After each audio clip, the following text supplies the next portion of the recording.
خانقاہ ربانیہ نقشبندیہ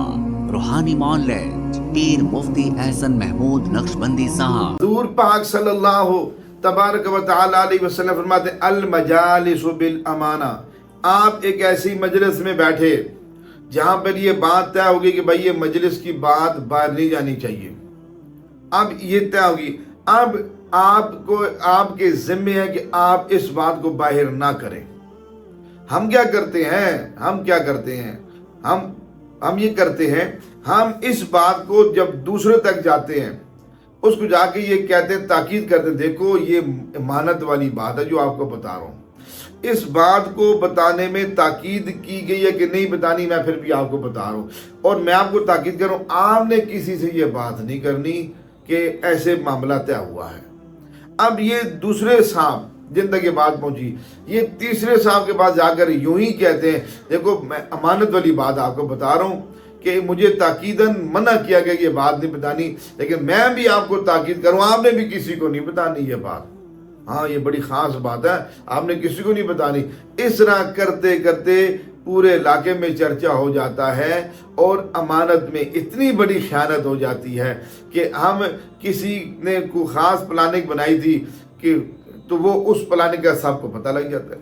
تو یہ کہاں گئی بات، کہاں گئی؟ اس لیے صرف ان چیزوں میں نہیں، یہ مجلس کے اندر جس بات کو کہا جائے کہ بھئی یہ امانت نہیں بتانی، ہمارے ذمے ہے ہم اس امانت کی پاسداری کریں، ہم اس کو اپنے سینے میں محفوظ کر لیں، ہم اس بات کو کسی تک نہ پہنچنے دیں۔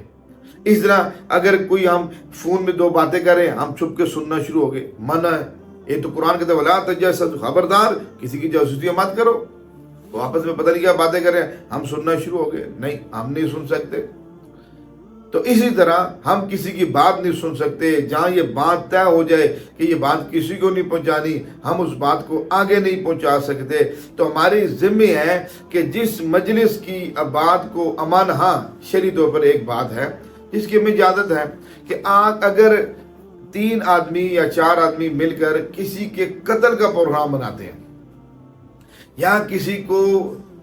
کے ساتھ ظلم کرنے کا پروگرام بناتے ہیں، کسی کو لوٹنے کا پروگرام بناتے ہیں، پھر ان میں سے کوئی بھی شخص اگر آگے اس شخص کو بتا دے کہ بھائی تمہارے خلاف پلاننگ کی جا رہی ہے، اپنی جان بچاؤ،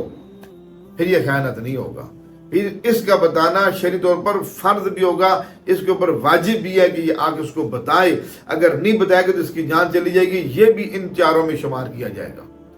تو یہ اس کی ہمیں اجازت ہے کہ اگر کسی کے ساتھ ظلم ہو رہا ہو، زیادتی ہو رہی ہو، ہم جا کے اس کو پہلے سے باخبر کر دیں، اور ایسی بات کہ جو منع کی گئی ہو نہیں کرنی، اور پورے علاقے میں بتا کے ساتھی بھی کہیں گے نہیں کرنے کی تاکید کی گئی ہے، امانت ہے یہ بات۔ تو اس لیے ہم اپنے اندر امانت کی اس ذمہ داری کے احساس کو پیدا کر کے